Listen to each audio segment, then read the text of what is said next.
ಅವನು ಇಡೀ ಧರ್ಮಸ್ಥಳದ ಪೂರ್ತಿ ಎಲ್ಲ ತೋರಿಸಿದ್ರೆ ಆಗಿಯೋದಿಲ್ಲ. ಆದರೆ ಈಗೇನು ಅವನು ಹೇಳಿದ್ದಾನೆ ಆ ಸ್ಥಳಗಳನ್ನ ಮುಂದಕ್ಕೆ ಈಗ ಒಂದಿಷ್ಟು ಸಂಖ್ಯೆ ಎಲ್ಲ ಆಗಿದೆ, ಮುಂದಕ್ಕೆ ಹೋಗ್ಬೇಕಾ ಬೇಡವಾ ಅನ್ನುವ ತೀರ್ಮಾನ ನಾವು ಮಾಡೋದಿಲ್ಲ, ಸರ್ಕಾರ ಮಾಡೋದಿಲ್ಲ. We have given the freedom for the SIT and SIT only will decide whether to go forward or not. Referring to him as English alphabet V, ಅವನ ಹೆಸರನ್ನ V ಅಂತ ಅವರೇ ಮಾಡ್ತಾರೆ. ಇಲ್ಲಿಯವರೆಗೆ ಆಗಿರೋದೇನಪ್ಪ ಅಂದರೆ ಎಕ್ಸುಮೇಷನ್ ಅಷ್ಟೇ, ನಾಟ್ ಎಕ್ಸಾಕ್ಟ್ಲಿ ದಿ ಇನ್ವೆಸ್ಟಿಗೇಷನ್. ಈ investigation ಆಚೆ ಬಂದರೆ ಒಂದು ವೇಳೆ ಇಲ್ಲ ಏನೂ ಆಗಿಲ್ಲ ಅಂತ ಅಂದ್ಕೊಳ್ಳೋಣ, ಧರ್ಮಸ್ಥಳದ ಗೌರವ ಮತ್ತು ಹೆಚ್ಚುತ್ತಲ್ವ. ಧರ್ಮಸ್ಥಳದ ವಿಚಾರ ಇವತ್ತು ಇಡೀ ದೇಶ ಗಮನಿಸ್ತಾ ಇದೆ. ಬಹುಶಃ ಅಂತಾರಾಷ್ಟ್ರೀಯ ಮಟ್ಟದಲ್ಲೂ ಕೂಡ ಇದು ಸುದ್ದಿ ಆಗಿರ್ತಕ್ಕಂಥದ್ದನ್ನು ನಾವು ನೋಡಿದ್ದೇವೆ. ಧರ್ಮಸ್ಥಳದ ಬಗ್ಗೆ, ಧರ್ಮಸ್ಥಳ ಒಂದು ದೇವಸ್ಥಾನ, ಅದರ ಬಗ್ಗೆ ಲಕ್ಷಾಂತರ ಜನ, ಕೋಟ್ಯಾಂತರ ಜನ ಭಕ್ತಾದಿಗಳು ಇವತ್ತು ಇಡೀ ದೇಶದಲ್ಲೇ ಇದ್ದಾರೆ. ಅದಕ್ಕೆ ಆದಂಥ ಒಂದು ಸ್ಥಾನ ಇದೆ, ಸಮಾಜದಲ್ಲಿ ಅದಕ್ಕೆ ಆದಂಥ ಒಂದು ಸ್ಥಾನ ಇದೆ. ಮತ್ತು ಅದರ ಚಟುವಟಿಕೆಗಳಿಗೂ ಕೂಡ, ಚಟುವಟಿಕೆಗಳ ಬಗ್ಗೆ ಕೂಡ ಸ್ಥಾನಮಾನಗಳು ಇವತ್ತು ಇಡೀ ದೇಶದಲ್ಲಿ ಆಗಿರ್ತಕ್ಕಂಥದ್ದು. ಅದರ ಇತಿಹಾಸಕ್ಕೆ ನಾನು ಹೋಗೋದಿಲ್ಲ, ಯಾಕೆಂದರೆ ಅದರ ಹಿಸ್ಟ್ರಿ 800 ವರ್ಷದ ಹಿಂದೆ ಅದರ ಇತಿಹಾಸ ಇರ್ತಕ್ಕಂಥದ್ದು, 800 ವರ್ಷದ ಇತಿಹಾಸ ಇದೆ ಅಂತ ಹೇಳ್ತಾರೆ. ಅದೆಲ್ಲದಕ್ಕೂ ನಾನು ಹೋಗೋದಿಲ್ಲ, ಯಾಕೆಂದರೆ ಈಗ ನಮಗೆ ಬಂದಿರತಕ್ಕಂಥದ್ದು ಬೇರೆಯೇ ವಿಷಯ ಬಂದಿರುವಂಥ ಕಾರಣಕ್ಕಾಗಿ ನಾನು ಅದರ ಇತಿಹಾಸಕ್ಕೆ ಮತ್ತು ಅವ್ರು ಮಾಡ್ತಾ ಇರ್ತಕ್ಕಂಥ ಕೆಲಸ ಕಾರ್ಯಗಳ ಬಗ್ಗೆ, ಅವರು ಶಿಕ್ಷಣ ಕ್ಷೇತ್ರದಲ್ಲಿ ಏನು ಕೆಲಸ ಮಾಡಿದ್ದಾರೆ, ಆರೋಗ್ಯ ಕ್ಷೇತ್ರದಲ್ಲಿ ಏನು ಕೆಲಸ ಮಾಡಿದ್ದಾರೆ, ಆಮೇಲೆ ಗ್ರಾಮೀಣ ಭಾಗದಲ್ಲಿ ಅವರು ಏನು ಕೆಲಸ ಮಾಡಿದ್ದಾರೆ, ಅದೆಲ್ಲವನ್ನು ನಾನು ಪ್ರಸ್ತಾಪ ಮಾಡಿ ಅದರ ಬಗ್ಗೆ ಹೆಚ್ಚು ಸಮಯವನ್ನು ನಾನು ತಗೊಳ್ಳೋದಕ್ಕೆ ಹೋಗೋದಿಲ್ಲ. ಮಾನ್ಯ ಅಧ್ಯಕ್ಷರೇ, 3/7/25 ಒಬ್ಬ ವ್ಯಕ್ತಿ ಧರ್ಮಸ್ಥಳ ಪೊಲೀಸ್ ಸ್ಟೇಷನ್ಗೆ ಹೋಗಿ ಒಂದು ಕಂಪ್ಲೇಂಟ್ ಕೊಡ್ತಾನೆ. ಆ ಕಂಪ್ಲೇಂಟ್ನಲ್ಲಿ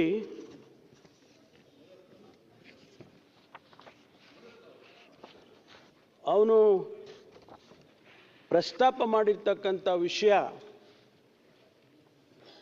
ನನಗೆ ನಿರಂತರ ಪ್ರಾಣ ಬೆದರಿಕೆಯೊಡ್ಡಿ ಧರ್ಮಸ್ಥಳ ಗ್ರಾಮದ ವ್ಯಾಪ್ತಿಯಲ್ಲಿ ಮತ್ತು ಸುತ್ತಮುತ್ತಲಿನ ಪ್ರದೇಶಗಳಲ್ಲಿ ಕೊಲೆಗಳಾದ ಹಾಗೂ ಅತ್ಯಾಚಾರಕ್ಕೊಳಗಾದ ಅನೇಕ ಮೃತದೇಹಗಳು ಮತ್ತು ಸಾಕ್ಷ್ಯಗಳನ್ನು ನನ್ನಿಂದ ಬಲವಂತವಾಗಿ ಹೂತು ಹಾಕಿಸಿರುವ ಬಗ್ಗೆ ದೂರು. ಇದನ್ನು 3/7/25 ಧರ್ಮಸ್ಥಳದ ಪೊಲೀಸ್ ಸ್ಟೇಷನ್ನಲ್ಲಿ ಕೊಡ್ತಾನೆ. ಮುಂದುವರೆದು, ಅತ್ಯಂತ ಭಾರವಾದ ಹೃದಯದಿಂದ ಹಾಗೂ ಪರಿಹಾರದ ಪಾಪ ಪ್ರಜ್ಞೆಯಿಂದ ಹೊರಬರುವ ಸಲುವಾಗಿ ಈ ದೂರು ನೀಡುತ್ತಿದ್ದೇನೆ. ನಾನು ಕಂಡ ಕೊಲೆಗಳು, ಸ್ವೀಕರಿಸಿದ ಶವಗಳನ್ನು ಹೂತು ಹಾಕದಿದ್ದರೆ ಆ ಶವಗಳ ಜೊತೆಯಲ್ಲೇ ಮಣ್ಣು ಪಾಲಾಗಿಸುವ ನಿರಂತರ ಜೀವ ಬೆದರಿಕೆ ಮತ್ತು ಥಳಿತಗಳ ನೋವಿನ ನೆನಪಿನ ಹೊರೆಯನ್ನು ಇನ್ನೂ ಹೊರಲು ನನ್ನಿಂದ ಸಾಧ್ಯವಿಲ್ಲ.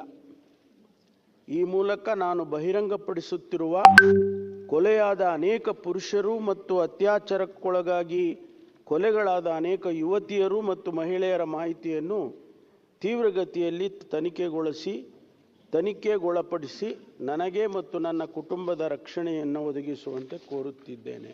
ಇನ್ನು ಭಾಳ ಸ್ಟೋರಿ ಬರೆದಿದ್ದಾನೆ, ಅದಕ್ಕೆ ಪೂರ್ತಿ ಹೇಳೋದಕ್ಕೆ ಹೋಗೋದಿಲ್ಲ.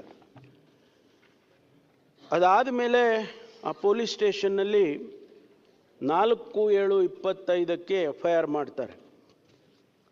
ಆ FIRನಲ್ಲಿ ಇವನು ಕೊಟ್ಟಿರ್ತಕ್ಕಂಥ ಸಾರಾಂಶಗಳನ್ನೆಲ್ಲವನ್ನು ಕೂಡ ಆ FIRನಲ್ಲಿ ತೆಗೆದುಕೊಂಡು ಬಂದಿದ್ದಾರೆ. ಮತ್ತು ಅದನ್ನು ರಿಪೀಟ್ ಮಾಡೋದಕ್ಕೆ ಹೋಗೋದಿಲ್ಲ. ಸಾರಾಂಶ ಇಷ್ಟೇ ನಾನು ಹೇಳಿದಾಗೆ ಅವನು ನಿರಂತರ ಪ್ರಾಣ ಬೆದರಿಕೆ ಇದೆ, ಕೊಲೆಗಳು ಮಾಡಿರೋದನ್ನು ಊತಾಕ್ಸಿದ್ರು ನನ್ನ ಕೈಲಿ ಅಂತಕ್ಕಂಥದ್ದು ಮುಖ್ಯವಾದಂಥ ಸಾರಾಂಶ. ಅದಾದ ಮೇಲೆ ಪೊಲೀಸ್ನವರು ಇವನನ್ನು, ಈ ವ್ಯಕ್ತಿ ಇಂತಹ ಒಂದು ಭಾಳ ಪ್ರಾಮುಖ್ಯವಾದ ವಿಚಾರವನ್ನು ಪ್ರಸ್ತಾಪ ಮಾಡಿದ್ದಾನೆ, ಕಂಪ್ಲೇಂಟ್ ಕೊಟ್ಟಿದ್ದಾನೆ, FIR ಮಾಡಿದ್ದೇವೆ, ಹಾಗೆ ಅಂತೇಳಿ ಇದು ಭಾಳ ಮುಖ್ಯ ಅಂತೇಳಿ ಅವನನ್ನು ಮ್ಯಾಜಿಸ್ಟ್ರೇಟ್ ಮುಂದೆ ಪ್ರೊಡ್ಯೂಸ್ ಮಾಡ್ತಾರೆ. ಮ್ಯಾಜಿಸ್ಟ್ರೇಟ್ ಮುಂದೆ ಪ್ರೊಡ್ಯೂಸ್ ಮಾಡಿ ಅವನಿಂದ ಹೇಳಿಕೆಯನ್ನು ತಗೊಳ್ತಾರೆ. 164 ಸ್ಟೇಟ್ಮೆಂಟ್ ಅಂತ ಪೊಲೀಸ್ನಲ್ಲಿ CRPC ಕಾಮನ್ ಆಗಿ ಮ್ಯಾಜಿಸ್ಟ್ರೇಟ್ ಮುಂದೆ ಮಾಡುವುದು. ಈಗ ನಮ್ಮ ಹೊಸ ಕಾನೂನು ಪ್ರಕಾರ 186 ಆಗಿದೆ, ಅದು 183 BNSS ಅಂತ. ಆ ಸ್ಟೇಟ್ಮೆಂಟನ್ನು ರೆಕಾರ್ಡ್ ಮಾಡ್ತಾರೆ. ರೆಕಾರ್ಡ್ ಮಾಡಿದ ಮೇಲೆ ಮ್ಯಾಜಿಸ್ಟ್ರೇಟ್ರು ಇನ್ವೆಸ್ಟಿಗೇಷನ್ನಿಗೆ ಆದೇಶ ಮಾಡ್ತಾರೆ. ಇಮಿಡಿಯೇಟಾಗಿ ಪೊಲೀಸ್ನವರು ಇನ್ವೆಸ್ಟಿಗೇಷನನ್ನು ಪ್ರಾರಂಭ ಮಾಡ್ತಾರೆ. ಈ ಮಧ್ಯೆ ರಾಜ್ಯದ ಮಹಿಳಾ ಆಯೋಗ, ಕರ್ನಾಟಕ ಮಹಿಳಾ ಆಯೋಗ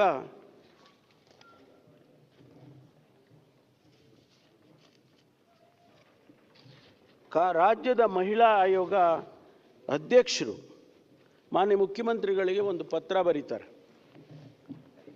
ವಿಷಯ ಏನಪ್ಪ ಅಂತ ಹೇಳಿದರೆ, ಧರ್ಮಸ್ಥಳ ವ್ಯಾಪ್ತಿಯಲ್ಲಿನ ಸಾವಿನ ಪ್ರಕರಣಗಳಿಗೆ ಸಂಬಂಧಿಸಿದಂತೆ ವಿಶೇಷ ತನಿಖಾ ತಂಡ SITಯನ್ನು ರಚಿಸುವ ಬಗ್ಗಂತೆ ಕೋರಿ. ಅದರ ಉಲ್ಲೇಖನೂ ಹೇಳ್ತಾರವರು, ಸಮೂಹ ಮಾಧ್ಯಮಗಳ ವರದಿ ಅಂದರೆ ಪತ್ರಿಕೆಗಳೆಲ್ಲ ಬಂದಿದೆ, ಆ ಕಾರಣಕ್ಕಾಗಿ ನೀವು ಇದಕ್ಕೆ ಒಂದು SITಯನ್ನು ಮಾಡಿ ಹಾಗೆ ಅಂತೇಳಿ ಅವರು ಪತ್ರ ಬರೀತಾರೆ. ಪತ್ರದ ಸಾರಾಂಶ, ಮೇಲಿನ ವಿಷಯ ಮತ್ತು ಉಲ್ಲೇಖಕ್ಕೆ ಸಂಬಂಧಿಸಿದಂತೆ ಧರ್ಮಸ್ಥಳದ ಭಾಗದಲ್ಲಿ 100 ಶವಗಳನ್ನು ಹೂತಿರುವುದಾಗಿ ವ್ಯಕ್ತಿಯೊಬ್ಬರು ನ್ಯಾಯಾಲಯದಲ್ಲಿ ಹೇಳಿಕೆಯನ್ನು ದಾಖಲಿಸಿದ್ದಾರೆ.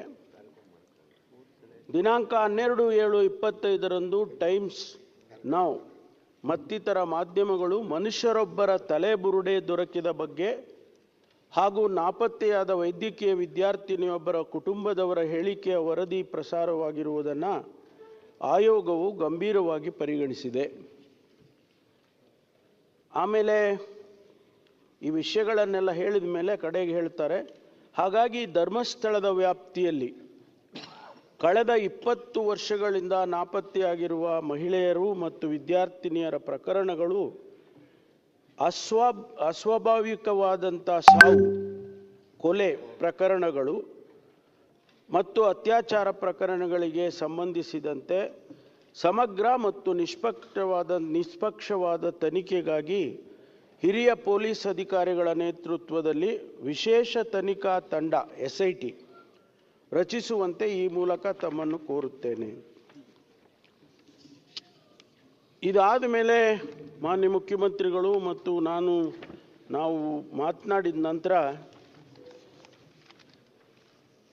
ಇದಕ್ಕೆ SITಗೆ ಆದೇಶ ಮಾಡ್ತೇವೆ. SIT ಆದೇಶ ಮಾಡಿ ಅದಕ್ಕೆ ಟರ್ಮ್ಸ್ ಆಫ್ ರೆಫರೆನ್ಸನ್ನು ಕೊಡ್ತೇವೆ, ಏನೇನು ಅವರು ತನಿಖೆ ಮಾಡಬೇಕು ಅಂಥೇಳಿ. 19/7/25 SIT ಕಾನ್ಸ್ಟಿಟ್ಯೂಟ್ ಆಗುತ್ತೆ ಮಾನ್ಯ ಅಧ್ಯಕ್ಷರೇ. ಆ SITಯಲ್ಲಿ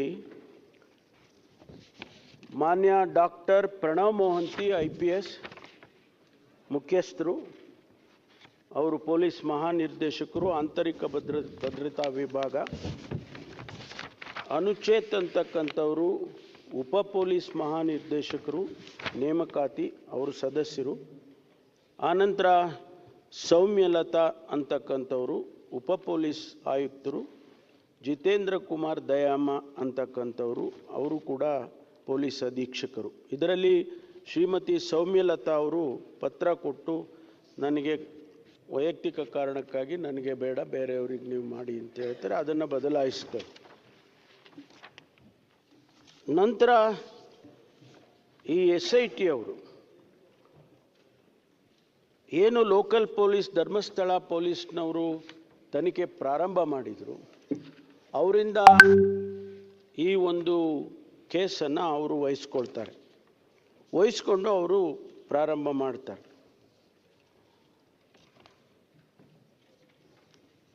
SIT ಅವರು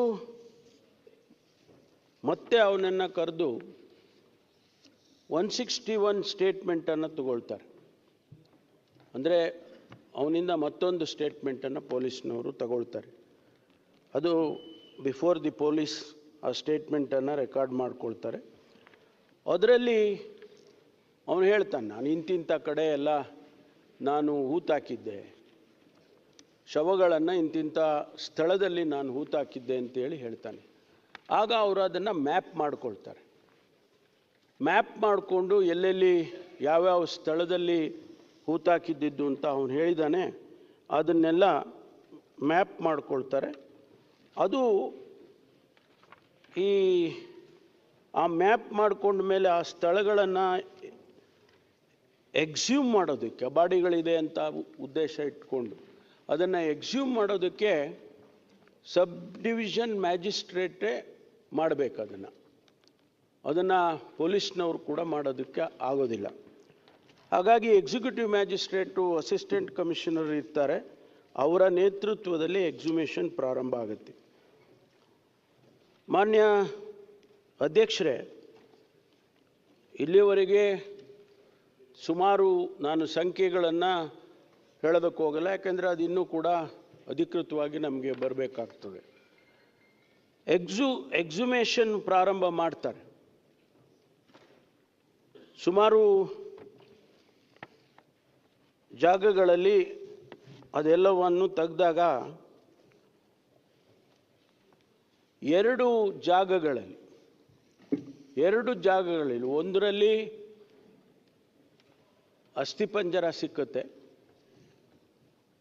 ಅದನ್ನು ತೆಗೆದುಕೊಂಡು FSLಗೆ ಕೊಡ್ತಕ್ಕಂಥ ಕೆಲಸವನ್ನು, ಅಲ್ಲಿ ಸಾಯಿಲ್ ಸ್ಯಾಂಪಲ್ ಇರ್ಬೋದು, ಆ ಬೋನ್ಸ್ ಇರ್ಬೋದು, ಅಲ್ಲಿ ಸಿಕ್ಕಿದಂಥ ಯಾವುದೇ ಮೆಟೀರಿಯಲ್ ಎಲ್ಲವನ್ನು ಕೂಡ ಅವರು ಸ್ಯಾಂಪಲ್ ಕಲೆಕ್ಟ್ ಮಾಡಿಕೊಂಡು FSLಗೆ ಕಳಿಸ್ಕೊಡ್ತಾರೆ. ಇನ್ನೊಂದು ಜಾಗದಲ್ಲಿ ಅಲ್ಲಿ ಕೂಡ ಒಂದಷ್ಟು ಬೋನ್ಗಳು ಸಿಕ್ಕುತ್ತೆ, ಅದನ್ನು ಕೂಡ ಕಲೆಕ್ಟ್ ಮಾಡಿಕೊಂಡು ಅದನ್ನು FSLಗೆ ಕೊಡ್ತಾರೆ. ಆಮೇಲೆ ಇನ್ನು ಮಿಕ್ಕ ಜಾಗಗಳಲ್ಲಿ ಅಲ್ಲಿ ಲ್ಯಾಟ್ರೈಟ್ ಸಾಯಿಲ್ ಅಂತ, ಕೆಂಪು ಕಲ್ಲು ಅಂತ ತಾವು ಹೇಳ್ತಿರಲ್ಲ, ಕೆಂಪು ಮಣ್ಣು, ಅದು ಭಾಳ ಆ್ಯಸಿಡಿಕ್ ಸಾಯಿಲ್. ಏನೇ ಇದ್ದರೂ ಬೋನ್ ಇರ್ಬೋದು ಅಥವಾ ಬೇರೆ ಏನೇ ಮೆಟೀರಿಯಲ್ ಇದ್ದರೆ ಇಂದಿಷ್ಟು ದಿವಸದಲ್ಲೇ ಅದೆಲ್ಲ ಕರಗಿ ಹೋಗುತ್ತೆ ಅಂತಕ್ಕಂಥದ್ದು ಇದೆ. ಅದಕ್ಕಾಗಿ ಅವ್ರೇನು ಮಾಡ್ತಾರೆ, ಎಲ್ಲ ಸ್ಪಾಟ್ನಲ್ಲಿ ಎಲ್ಲೆಲ್ಲಿ ಅವನು ತೋರಿಸಿದ್ದ, ಎಲ್ಲೆಲ್ಲಿ ಇವರು ಎಕ್ಸುಮೇಷನ್ ಮಾಡಿದರು, ಆ ಎಲ್ಲ ಜಾಗಗಳಲ್ಲೂ ಕೂಡ ಸ್ಯಾಂಪಲ್ಸನ್ನು ಕಲೆಕ್ಟ್ ಮಾಡ್ಕೊಳ್ತಾರೆ. ಸಾಯಿಲ್ ಸ್ಯಾಂಪಲ್ಸ್ ಕಲೆಕ್ಟ್ ಮಾಡಿ ಅದನ್ನು ಕೂಡ ಲ್ಯಾಬ್ರೇಟರಿಗೆ ಕಳಿಸಿದ್ದಾರೆ. ಇವತ್ತು ಅದರ ಅನಾಲಿಸಿಸ್ ಆಗಬೇಕು.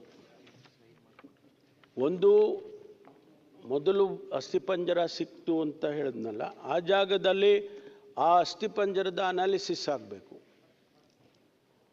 ಮತ್ತು 2ನೇ ಜಾಗದಲ್ಲಿ ಕೂಡ ಅನಾಲಿಸಿಸ್ ಆಗಬೇಕು. ಪ್ರತಿಯೊಂದು ಸ್ಪಾಟ್ನಲ್ಲೂ ಏನು ಸ್ಯಾಂಪಲ್ ತಗೊಂಡಿದ್ದಾರೆ ಅದೆಲ್ಲ ಅನಾಲಿಸಿಸ್ ಆಗಬೇಕು. ಆಗ ಇನ್ವೆಸ್ಟಿಗೇಷನ್ ಪ್ರಾರಂಭ ಆಯಿತು ಅಂತೇಳಿ ನಾವು ಹೇಳ್ಬೋದು. ಇಲ್ಲಿಯವರೆಗೆ ಆಗಿರೋದೇನಪ್ಪ ಅಂದರೆ ಎಕ್ಸುಮೇಷನ್ ಅಷ್ಟೇ, not exactly the investigation. Investigation ಯಾವಾಗ ಪ್ರಾರಂಭ ಆಗ್ತದೆ ಅಂದರೆ ಸ್ಯಾಂಪಲ್ ಅನಾಲಿಸಿಸ್ ಆಗಿ, DNA ಅನಾಲಿಸಿಸ್ ಆಗಿ, ಸಾಯಿಲು ಅನಾಲಿಸಿಸ್ ಆಗಿ, ಅಲ್ಲಿ ಬರುವಂಥ ರಿಸಲ್ಟಿನ ಆಧಾರದ ಮೇಲೆ ಇನ್ವೆಸ್ಟಿಗೇಷನನ್ನು ಪ್ರಾರಂಭ ಮಾಡ್ತಾರೆ. ಈ ಮಧ್ಯೆ ಅವನು ಮೊದಲೇ ಒಂದು ಸ್ಕಲ್ಲನ್ನು ತೆಗೆದುಕೊಂಡು ಬಂದು ಕೊಟ್ಟಿರ್ತಾನೆ. ಅದನ್ನು ಕೂಡ ಈಗಾಗಲೇ FSLಗೆ ಕಳಿಸಿದ್ದಾರೆ. ಅದರಲ್ಲಿ ಕೆಲವು ರಿಸಲ್ಟ್ಸ್ಗಳನ್ನು ಇನ್ನೂ ಕೂಡ ಅವರು ಕೊಡಬೇಕಾಗಿತ್ತು, ಇನ್ನೂವರೆಗೂ ಕೊಟ್ಟಿಲ್ಲ. FSLಗೆ ಅವ್ರದ್ದೇ ಆದಂಥ ಸಮಯಗಳು, ಅನಾಲಿಸಿಸ್ಗಳು ಇರ್ತದೆ, ಅದರಿಂದ ಅವರು ಕೊಡಬೇಕಾಗ್ತದೆ. ಅದು ಕೊಟ್ಟ ನಂತರ ಫರ್ದರ್ ಇನ್ವೆಸ್ಟಿಗೇಷನ್ ಪ್ರಾರಂಭ ಆಗುತ್ತೆ. ಈ ಮಧ್ಯೆ ಅವನು ದಿನನಿತ್ಯ ಬರೋದು, ದಿನನಿತ್ಯ ಸಂಜೆ ಅವನು ವಾಪಸ್ ಹೋಗೋದು, ಯಾರ್ದೋ ಕಸ್ಟಡಿಗೆ ಹೋಗ್ತಾನೆ, ಅವರೇನೋ ಹೇಳ್ಕೊಡ್ತಾರೆ, ಅದನ್ನು ಬಂದು ಹೇಳ್ತಾನೆ, ಪೊಲೀಸ್ನವ್ರು ಯಾಕೆ ಅವನನ್ನು ಅರೆಸ್ಟ್ ಮಾಡಲಿಲ್ಲ. ಈ ರೀತಿ ಪ್ರಶ್ನೆಗಳು ಮಾನ್ಯ ಸುನೀಲ್ ಕುಮಾರ್ ಅವರು ಮತ್ತು ವಿರೋಧ ಪಕ್ಷದ ನಾಯಕರು ಕೇಳಿದರು. ಮಾನ್ಯ ಅಧ್ಯಕ್ಷರೇ, ಈ ವಿಟ್ನೆಸ್ಗಳಿಗೆ ಒಂದು ವಿಟ್ನೆಸ್ ಪ್ರೊಟೆಕ್ಷನ್ ಆ್ಯಕ್ಟ್ ಅಂತ ಮಾಡಿದ್ದಾರೆ, ಕೇಂದ್ರ ಸರ್ಕಾರ ಮಾಡಿದೆ, ಅದನ್ನು ರಾಜ್ಯ ಸರ್ಕಾರಗಳು ಕೂಡ ಅಡಾಪ್ಟ್ ಮಾಡಿಕೊಳ್ಳುತ್ತೆ, ಅದಕ್ಕೆ ಅವ್ರದ್ದೇ ಆದಂಥ ನಿಯಮಗಳನ್ನು ಮಾಡ್ತಾರೆ. ಈ ಸಂದರ್ಭದಲ್ಲಿ ಅವರು ಮ್ಯಾಜಿಸ್ಟ್ರೇಟನ್ನು ಅಪ್ರೋಚ್ ಮಾಡ್ತಾರೆ, ಡಿಸ್ಟ್ರಿಕ್ಟ್ ಮ್ಯಾಜಿಸ್ಟ್ರೇಟನ್ನು. ಅವರು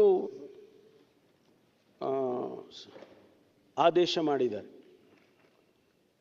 ಏನಂತ ಆದೇಶ ಮಾಡಿದ್ದಾರೆ ಅಂತ ಹೇಳಿದರೆ,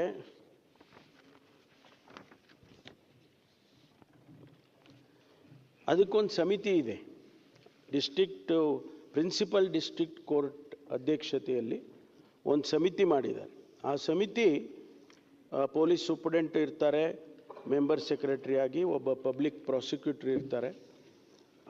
ಅವರು ಆದೇಶ ಮಾಡ್ತಾರೆ, the committee of detailed deliberations, it is decided that to give protection to the first informant and his family members pertaining to crime number 39/2025 of Dharmasthala Police Station, Dakshina Kannada, Mangaluru, which are as follows: ensuring that witness and accused do not come face to face during investigation. ಎರಡನೇದು, monitoring of mail and telephone calls if the first informant and his family members consented. ಮೂರನೇದು, installation of security devices in the residence of the first informant such as CCTV and alarms. 4, concealment of identity of the first informant by referring to him as English alphabet V. ಅವನ ಹೆಸರನ್ನು V ಅಂತ ಅವರೇ ಮಾಡ್ತಾರೆ. Herein afterwards the first informant has to be referred as V. 5ನೇದು, emergency contact persons for the first informant to be furnished by V. 6, regular patrolling around the house of V. 7ನೇದು, temporary change of residence to a relative's house or a nearby town if V is consented. Escort to and from the police station and court. Allowing a support person to remain present during the recording the statement by the police. The remaining protection measures will be considered at the subsequent stage if necessary arises. The above said protection measures will be in force for 60 days from today unless the situation of urgency arises to conduct the next committee meeting. ಇದನ್ನು principal district judge ಅವರು ಕೋರ್ಟ್ರಿಂದ ಆದೇಶವನ್ನು ಮಾಡ್ತಾರೆ. ಅದಕ್ಕಾಗಿ ಅವರನ್ನು arrest ಮಾಡೋದಕ್ಕಾಗಲಿ ಅಥವಾ ನಮ್ಮ ಪೊಲೀಸ್ನವರ ಪ್ರೊಟೆಕ್ಷನ್ನಲ್ಲಿ ಇಟ್ಕೊಳ್ಳೋದಕ್ಕಾಗಲಿ ಸಾಧ್ಯ ಆಗೋದಿಲ್ಲ ಅಂಥೇಳಿ ಮಾನ್ಯ ಸದಸ್ಯರುಗಳಿಗೆ ನಾನು ತಿಳಿಸೋದಕ್ಕೆ ಬಯಸ್ತೇನೆ. ಮಾನ್ಯ ಅಧ್ಯಕ್ಷರೇ, ಈಗ ತನಿಖೆ ಬಹಳ ಗಂಭೀರವಾಗಿ ನಡೀತಾ ಇದೆ. ಈಗೇನವರು ವಿಟ್ನೆಸ್ ಪ್ರೊಟೆಕ್ಷನ್ ಆ್ಯಕ್ಟ್ನಲ್ಲಿ ಹೇಳಿದರು ಅದೆಲ್ಲವನ್ನು ಕೂಡ SITನವರು ಅವರಿಗೆ ಮಾಡಿದ್ದಾರೆ. ಜೊತೆಗೆ ಏನೆಲ್ಲ ಇನ್ವೆಸ್ಟಿಗೇಷನ್ನಲ್ಲಿ ಸಾಧ್ಯತೆ ಇದೆ, ಟ್ರಾನ್ಸ್ಪರೆಂಟಾಗಿ ಇನ್ವೆಸ್ಟಿಗೇಷನ್ ಮಾಡೋದಕ್ಕೆ ಸಾಧ್ಯತೆ ಇದೆ, ಯಾರದೇ ಒತ್ತಡಕ್ಕೆ ಮಣಿದೇ ಇರತಕ್ಕಂಥ ರೀತಿಯಲ್ಲಿ ಯಾರನ್ನೂ ಕೂಡ ಈ ಇನ್ವೆಸ್ಟಿಗೇಷನ್ನ ಡೈಲ್ಯೂಟ್ ಮಾಡೋದಕ್ಕೆ ಆಗಲಿ ಅವಕಾಶ ಕೊಡೋದಕ್ಕಾಗಲಿ ಇದು ಯಾವುದನ್ನೂ ಮಾಡದೆ ಬಹಳ ಫೇರ್ ಆಗಿ ಇವತ್ತು ಇನ್ವೆಸ್ಟಿಗೇಷನ್ನು ನಡೀತಾ ಇದೆ. ಅವನು ಎಲ್ಲೆಲ್ಲಿ ತೋರಿಸ್ತಾನೆ ಅಲ್ಲೆಲ್ಲ ಹಾಕ್ಕೊಂಡು ಹೋಗ್ತಾ ಇದ್ದೀರಿ. ಇನ್ನೂ ಎಷ್ಟು ಕಡೆ ನೀವು ಹಗಿತೀರಿ?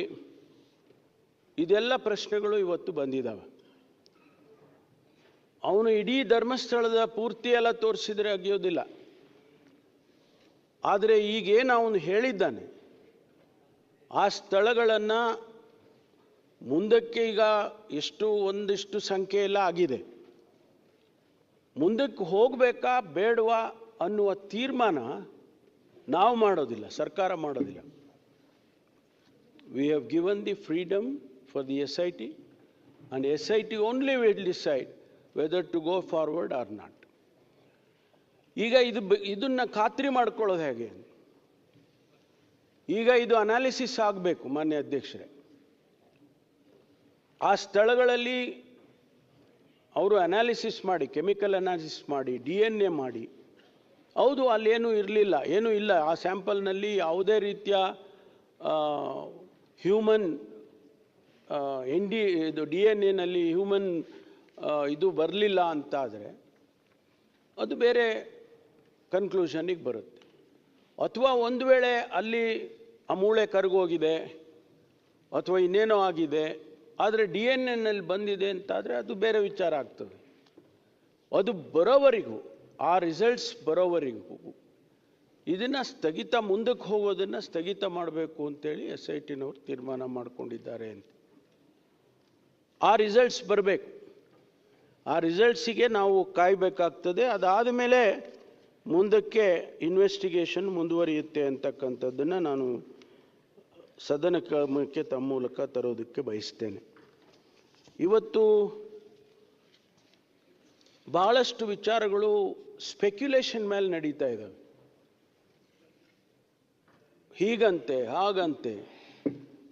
ನಾನು ಮಾಧ್ಯಮ ಸ್ನೇಹಿತರಿಗೆ ವಿನಂತಿ ಮಾಡಿಕೊಳ್ತೇನೆ, ಇದು ಬಹಳ ಸೆನ್ಸಿಟಿವ್ ಆಗಿರ್ತಕ್ಕಂಥ ವಿಚಾರ. ಇದು ರಾಜ್ಯದ ಜನತೆ, ಲಕ್ಷಾಂತರ ಕೋಟ್ಯಾಂತರ ಜನ ಭಕ್ತಾದಿಗಳು ಆ ಒಂದು ಧರ್ಮಸ್ಥಳಕ್ಕೆ ನಡ್ಕೊಳ್ತಾ ಇರ್ತಕ್ಕಂಥ ಅವ್ರ ಮನಸ್ಸಲ್ಲಿ ಕೂಡ ಏನೋ ಆತಂಕ ಇದೆ, ಎಲ್ಲೋ ಒಂದು ಡೌಟ್ ಬಂದಿದೆ. ಅದನ್ನು ಬಹಳ ಎಚ್ಚರಿಕೆಯಿಂದ ನಾವು ಸರ್ಕಾರ ತೀರ್ಮಾನ ಮಾಡಬೇಕಾಗ್ತದೆ. ಬಹಳಷ್ಟು ಜನ ಇದನ್ನು ಸ್ಪೆಕ್ಯುಲೇಟ್ ಮೇಲೆ ಬರೀತಾರೆ, ಪತ್ರಿಕೆಯಲ್ಲಿ ಬರೀತಾರೆ, ಮಾಧ್ಯಮದಲ್ಲಿ ತೋರಿಸ್ತಾರೆ. ಸೆಕೆಂಡಿಗೂ ಕೂಡ ವಿಚಾರಗಳನ್ನು ಬೇರೆ ಬೇರೆ ರೀತಿಯಲ್ಲಿ ಮಾಡ್ತಕ್ಕಂಥದ್ದನ್ನು ನೋಡ್ತಾ ಇದ್ದೇವೆ ಕಳೆದ 10, 15, 20 ದಿವಸದಿಂದ. ಇದು ಆಗಬಾರ್ದು. ಮಾನ್ಯ ವಿರೋಧ ಪಕ್ಷದ ನಾಯಕರು ಮತ್ತು ಸದಸ್ಯರುಗಳು ಕೂಡ, ನನಗೆ ಗೊತ್ತಿಲ್ಲ, ಇಷ್ಟು ಪ್ರಾರಂಭ ಆದಾಗಿಂದ ಅವರ ರಿಯಾಕ್ಷನ್ಸ್ಗಳೇನು ಬಂದಿರಲಿಲ್ಲ. ಇಲ್ಲ, ಇನ್ವೆಸ್ಟಿಗೇಷನನ್ನು ಕೆಲವರು ಸ್ವಾಗತ ಮಾಡಿದರು, ಹೌದು SIT ಮಾಡಿರೋದು ಸರಿ ಇದೆ. ಕೆಲವರು ಸ್ವಾಭಾವಿಕವಾಗಿ ಇಲ್ಲ SIT ಮಾಡಬಾರ್ದಾಗಿತ್ತು ಅಂತಕ್ಕನ್ನವರು ಕೂಡ ಇದ್ದಾರೆ. ಆದರೆ ಏಕಾಏಕಿಯಾಗಿ ಒಂದು 15 ದಿವಸದ ನಂತರ ತಾವು ಇಷ್ಟೊಂದು ಗಂಭೀರವಾಗಿ ಈ ವಿಚಾರವನ್ನು ತೆಗೆದುಕೊಂಡು ಸದನದಲ್ಲಿ ಬೇರೆ ಬೇರೆ ವ್ಯಾಖ್ಯಾನಗಳನ್ನು ಮಾಡಿಕೊಂಡು ತಮ್ಮ ಉದ್ದೇಶ ಏನಂತ ಗೊತ್ತಾಗಲಿಲ್ಲ ನನಗೆ. ಈ ಇನ್ವೆಸ್ಟಿಗೇಷನ್ನು ಸರಿಯಾಗಿ ಆಗಬೇಕಾ, ಸತ್ಯ ಹೊರಗಡೆ ಬರಬೇಕಾ, ಹಾಗೇ ಇದೆ ಅಂತೇಳಿ ಯಾರೂ ಹೇಳೋಕ್ಕಾಗೋದಿಲ್ಲ, ಆಗಿಲ್ಲ ಅಂತಲೂ ಯಾರೂ ಹೇಳೋಕ್ಕಾಗೋದಿಲ್ಲ. ಈ ಇನ್ವೆಸ್ಟಿಗೇಷನ್ ಆಚೆ ಬಂದರೆ ಒಂದು ವೇಳೆ ಇಲ್ಲ ಏನೂ ಆಗಿಲ್ಲ ಅಂತ ಅಂದ್ಕೊಳ್ಳೋಣ, ಧರ್ಮಸ್ಥಳದ ಗೌರವ ಮತ್ತು ಹೆಚ್ಚುತ್ತಲ್ವ? ಲಕ್ಷಾಂತರ ಕೋಟ್ಯಾಂತರ ಭಕ್ತಾದಿಗಳಿಗೆ ಇರುವಂಥ ನಂಬಿಕೆ ಇನ್ನೂ ಹೆಚ್ಚಾಗ್ತದಲ್ವ? ಆದರೆ ಒಂದು ವೇಳೆ ಆಗಿದೆ ಅಂತಾದರೆ, ಸತ್ಯ ಹೊರಗಡೆ ಬಂತು, ಹೌದಪ್ಪ ಈ ರೀತಿ ಆಗಬಾರ್ದಾಗಿತ್ತು, ಇದು ಆಗಿದೆ, ಯಾರು ಸಂತ್ರಸ್ತರಿದ್ದಾರೆ, ಯಾರಿಗೆ ಆ ಕುಟುಂಬದವರಿಗೆ ನ್ಯಾಯ ಸಿಗ್ತದೆ ಅನ್ನೋದಾದರೂ ಆಗುತ್ತಲ್ವ? ಆದರೆ ಇದಕ್ಕೆ ನಾವು ರಾಜಕೀಯವನ್ನು ಬೆರೆಸೋದಾಗಲಿ, ಧರ್ಮದ ಹೆಸರಿನಲ್ಲಿ ಆದರೂ ಕೂಡ ಇದನ್ನು ನಾವು ಹೆಚ್ಚು ಮಾಡ್ತಕ್ಕಂಥದ್ದಾಗಲಿ ಇದು ಆಗಬಾರ್ದು ಅಂಥೇಳಿ ನಾನು ನನ್ನ ಅಭಿಪ್ರಾಯವನ್ನು ಹೇಳೋದಕ್ಕೆ ಬಯಸ್ತೇನೆ. ನಾವು ನ್ಯಾಯಕ್ಕೆ ಬಿಡೋಣ. Leave it to the law of the land. ಬರಲಿ ಆಚೆಗೆ, ಸತ್ಯ ಬರಲಿ. ಆ ಸತ್ಯ ಆಚೆ ಬಂದಾಗ ನೀವಾಗಲಿ ನಾವಾಗಲಿ ಅದನ್ನು ಒಪ್ಕೋಬೇಕಾಗ್ತದಲ್ಲ. ಧರ್ಮಸ್ಥಳದವರು ಕೂಡ ಒಪ್ಕೋಬೇಕಾಗ್ತದಲ್ಲ, ಜನಸಮುದಾಯ ಒಪ್ಕೋಬೇಕಾಗ್ತದಲ್ಲ. ಅದಕ್ಕಾಗಿ ನಾವು ಇವತ್ತು ಬೇರೆ ಬೇರೆ ಅರ್ಥೈಸೋದು ಇದು ಸರಿ ಕಾಣಿಸೋದಿಲ್ಲ ಅಂಥೇಳಿ ನಾನು ನನ್ನ ಅಭಿಪ್ರಾಯವನ್ನು ಹೇಳೋದಕ್ಕೆ ಬಯಸ್ತೇನೆ. ಮಾನ್ಯ ಅಧ್ಯಕ್ಷರೇ, ನಾನು ಇನ್ನೂ ಹೆಚ್ಚು ಇದನ್ನು ವಿಳಂಬಿಸೋದಕ್ಕೆ ಹೋಗೋದಿಲ್ಲ. ಯಾಕೆಂದರೆ ತನಿಖೆ ನಡೀತಾ ಇರ್ತಕ್ಕಂಥ ಸಂದರ್ಭದಲ್ಲಿ ನಾವು ಏನು ಹೇಳೋಕ್ಕೂ ಆಗೋದಿಲ್ಲ. ತನಿಖೆಯಿಂದ ಅವರು ಇಂಟರಿಮ್ ವರದಿ ಕೇಳಿದರು. ಆ ಇಂಟರಿಮ್ ವರದಿನೂ ಕೂಡ ನಮಗೇನು ಬಂದಿಲ್ಲ. ಒಂದು ವೇಳೆ ಇಂಟರಿಮ್ ವರದಿ ಬಂದಿದ್ದರೆ ಆ ಮಾಹಿತಿಗಳನ್ನು ಕೂಡ ನಾನು ಕೊಡೋನಿದೆ. ಆದರೆ ಸಂಪೂರ್ಣವಾಗಿ ಆದಷ್ಟು ಶೀಘ್ರವಾಗಿ ತನಿಖೆಯನ್ನು ಮಾಡಬೇಕಂತ ಅಷ್ಟೇ ನಾವು ಅವರಿಗೆ ಹೇಳ್ಬೋದಷ್ಟೇ. ಬಿಟ್ಟರೆ ನಾವು ಹೀಗೆ ಮಾಡಿ 1 ತಿಂಗಳಲ್ಲಿ ಮುಗಿಸಿ, 2 ತಿಂಗಳಲ್ಲಿ ಮುಗಿಸಿ, 15 ದಿವಸದಲ್ಲಿ ಮುಗಿಸಿ ಅಂತ ಹೇಳೋದಕ್ಕಾಗೋದಿಲ್ಲ. ಆದ್ದರಿಂದ ಏನು ಇವತ್ತು ನಡೀತಾ ಇದೆ, ಈ ತನಿಖೆ ನಡೀತಾ ಇದೆ, ಮಾನ್ಯ ಗೌರವಾನ್ವಿತ ವಿರೋಧ ಪಕ್ಷದ ನಾಯಕರಲ್ಲಿ ಮತ್ತು ಗೌರವಾನ್ವಿತ ಸದಸ್ಯರಲ್ಲಿ ನಾನು ಮನವಿ ಮಾಡೋದು, ನೀವು ಸಹಕರಿಸಬೇಕು. ಯಾರನ್ನು ರಕ್ಷಣೆ ಮಾಡೋದಾಗಲಿ, ಯಾರನ್ನು ದೂಷಣೆ ಮಾಡೋದಾಗಲಿ ಸರ್ಕಾರ ಮಾಡೋದಿಲ್ಲ. ನಮ್ಗೆ ಅದರ ಅಗತ್ಯನೂ ಇಲ್ಲ. ನಮಗೆ ಏನು ಇವತ್ತು ಅಷ್ಟು ದೊಡ್ಡ ಸಂಸ್ಥೆ ಇಡೀ ದೇಶದಲ್ಲಿ ಮಾನ್ಯ ವೀರೇಂದ್ರ ಹೆಗಡೆ ಅವರಿಗೆ ಪದ್ಮಭೂಷಣವನ್ನು ಕೂಡ ಕೊಟ್ಟಿದೆ ಸರ್ಕಾರ, ಕೇಂದ್ರ ಸರ್ಕಾರ. ಅಂಥವ್ರ ಮೇಲೆ ಇದೊಂದು ಹೀಗೆ ಗೂಬೆ ಕುಂಟಿಸೋದು ಅಂತಲ್ಲ. ಇದು ಬೇರೆ ರೀತಿಯಲ್ಲೇ ಆಗಿದೆ. ಅದು ಸತ್ಯ ಆಚೆ ಬರಬೇಕಲ್ಲ. ಅದಕ್ಕಾಗಿ ನೀವು ಕೂಡ ಸಹಕರಿಸಬೇಕು ಅಂತೇಳಿ ಮಾನ್ಯ ವಿರೋಧ ಪಕ್ಷದವರಿಗೆ ನಾನು ವಿನಂತಿಯನ್ನು ಮಾಡಿಕೊಳ್ತೇನೆ. ನಾವು ಏನನ್ನೂ ಮುಚ್ಚಿಡೋದಿಲ್ಲ. ಯಾವುದನ್ನು ಕೂಡ ಈ ತನಿಖೆಯಲ್ಲಿ ಮುಚ್ಚಿಡುವಂಥ ಅಗತ್ಯತೆಯೂ ಕೂಡ ಸರ್ಕಾರಕ್ಕಿಲ್ಲ. ನಾವು ಫೇರ್ ಆಗಿ, ಪಕ್ಷಾತೀತವಾಗಿ ಯಾವುದೇ ರೀತಿಯ ತನಿಖೆ ಆಗಬೇಕು ಅಂತಕ್ಕಂಥ ಉದ್ದೇಶವನ್ನು ಇಟ್ಕೊಂಡಿದ್ದೀವಿ. ಬೇರೆ ಬೇರೆ ಬೇರೆ ನಮಗೇನು ಉದ್ದೇಶಗಳು ಬೇರೆ ಇಲ್ಲ ನಮಗೆ, ಮಾನ್ಯ ಅಧ್ಯಕ್ಷರೇ. ಹಾಗಾಗಿ ಇವತ್ತು ಇಷ್ಟು ವಿಚಾರಗಳನ್ನು ಪ್ರಸ್ತುತವಾಗಿ ಇವತ್ತು ಇರ್ತಕ್ಕಂಥ ವಿಚಾರವನ್ನು ನಾನು ಸದನ ಮುಂದೆ ಇಟ್ಟಿದ್ದೇನೆ. ಇದಕ್ಕೆ ಹೊರತುಪಡಿಸಿ ಬೇರೆ ಬೇರೆ ವಿಚಾರಗಳನ್ನು ನಾನು ಮಾತನಾಡೋದಕ್ಕೆ ಹೋಗೋದಿಲ್ಲ. ಯಾಕೆಂದರೆ ಅವೆಲ್ಲ ಆಫ್ಶೂಟ್, ಇದರಿಂದ ಬೇರೆ ಬೇರೆ ರೀತಿಯಲ್ಲಿ ಇರ್ತಕ್ಕಂಥದ್ದು. ಅದನ್ನು ಬೇರೆ ಬೇರೆ ಹಂತದಲ್ಲೇ ಅದನ್ನು ನಾವು ಹ್ಯಾಂಡಲ್ ಮಾಡ್ತೇವೆ. ಹಾಗಾಗಿ ಈ ಇಷ್ಟು ವಿಚಾರಗಳನ್ನು ನಾನು ಸದನದ ಮುಂದೆ ಮಂಡಿಸ್ತಾ ಇದ್ದೇನೆ. ಮಾನ್ಯ ವಿರೋಧ ಪಕ್ಷದ ನಾಯಕರು ಕೆಲವು ಪ್ರಶ್ನೆಗಳನ್ನು ಹೇಳಿದ್ದಕ್ಕೆಲ್ಲ ನಾನು ವಸ್ತುಸ್ಥಿತಿಯನ್ನು ನಾನು ಸದನದ ಮುಂದೆ ಇಟ್ಟಿದ್ದೇನೆ. ಹಾಗಾಗಿ ಮಾನ್ಯ ಸುನೀಲ್ ಕುಮಾರ್ ಅವರು, ಮಾನ್ಯ ಗೌರವಾನ್ವಿತ ಸದಸ್ಯರು ಇದನ್ನು ಪ್ರಸ್ತಾಪ ಮಾಡಿದರು. ಬಹುಶಃ ಅವರಿಗೆ ಇದರಿಂದ ಸಮಾಧಾನ ಆಗುತ್ತೋ ಇಲ್ಲೋ ಗೊತ್ತಿಲ್ಲ. ವಸ್ತುಸ್ಥಿತಿಯನ್ನು ಮುಂದಿಟ್ಟಿದ್ದೇನೆ. ಯಾಕೆಂದರೆ ಇದರಲ್ಲಿ ಏನೋ ಮುಚ್ಚಿಡುತ್ತೆ ಸರ್ಕಾರ, ಏನೋ ಬೇರೆ ರೀತಿಯಲ್ಲಿ ಇದನ್ನು ತೆಗೆದುಕೊಂಡು ಹೋಗ್ತಾ ಇದ್ದಾರೆ, ಯಾರದೋ ಒತ್ತಡಕ್ಕೆ ಮಣಿದಿದ್ದಾರೆ. SIT ಹ್ಯಾಗ್ ಫಾರಮ್ ಆಯಿತು ಅಂತ ನಾನು ಹೇಳಿದೆ. SIT ಯಾರೋ ಒತ್ತಡಕ್ಕೆ ಮಣಿದೆ SIT ಮಾಡಲಿಲ್ಲ ನಾವು.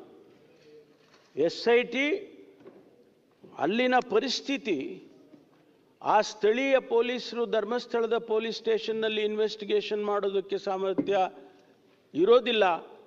ಭಾಳಷ್ಟು ಟೆಕ್ನಾಲಜಿ ಇನ್ವಾಲ್ವ್ ಆಗಿದೆ. DNA ಅನಾಲಿಸಿಸ್ ಮಾಡಬೇಕು, ಸಾಯಿಲ್ ಅನಾಲಿಸಿಸ್ ಮಾಡಬೇಕು, ತದನಂತರ ಬರುವಂಥ ಇನ್ವೆಸ್ಟಿಗೇಷನ್ನು.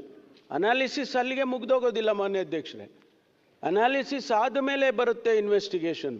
ಒಂದು ವೇಳೆ ಅಲ್ಲಿ ಒಂದು ಜಾಗದಲ್ಲಿ ಈಗ ಬೋನ್ ಸಿಕ್ಕಿದೆ ಅಂತ ಹೇಳಿದೆ ನಾನು. ಆ ಬೋನ್ ಯಾರ್ದು? ಎಲ್ಲಿಂದ ಬಂತು ಅಬೋನು? ಆ ಅಸ್ಥಿಪಂಜರ ಯಾವ ಸ್ಥಿತಿಯಲ್ಲಿ ಅವರು ಹೂತಾಕಿದ್ರು? ಅದು ಮರ್ಡರ್ ಆಗಿತ್ತಾ, ನ್ಯಾಚುರಲ್ ಆಗಿತ್ತಾ, ಹೂತವ್ರು ಯಾರು? ಇಷ್ಟು ಬೇರೆ ಬೇರೆ ವಿಚಾರಗಳೆಲ್ಲ ಇನ್ವೆಸ್ಟಿಗೇಷನ್ಗೆ ಶುರುವಾಗ್ತವೆ ಈ ಅನಾಲಿಸಿಸ್ ಬಂದ ಮೇಲೆ. ಆದ್ದರಿಂದ ನಾವು ಯಾವುದೇ ಒತ್ತಡಕ್ಕೆ ಮಣಿದಿಲ್ಲ. ಆ ಕಾರಣಕ್ಕಾಗಿ SIT ಮಾಡಬೇಕಾಯ್ತು ವಿನಃ ಆ ಪೊಲೀಸ್ ಸ್ಟೇಷನ್ನಲ್ಲಿ ಅವರು ಹ್ಯಾಂಡಲ್ ಮಾಡೋದಕ್ಕಾಗೋದಿಲ್ಲ ಅಂತೇಳಿ, ಜೊತೆಗೆ ಮಹಿಳಾ ಆಯೋಗದವರು ರಿಕ್ವೆಸ್ಟ್ ಮಾಡಿದರು. ಅದನ್ನು ನಾನು ಪ್ರಸ್ತಾಪ ಮಾಡಿದ್ದೇನೆ. ಆದ್ದರಿಂದ ಯಾವುದೇ ಕಾರಣಕ್ಕೂ ಕೂಡ ಇದರಲ್ಲಿ ಯಾವ ಕಾಂಪ್ರಮೈಸು ಕೂಡ ನಾವು ಮಾಡಿಕೊಳ್ಳೋದಿಲ್ಲ.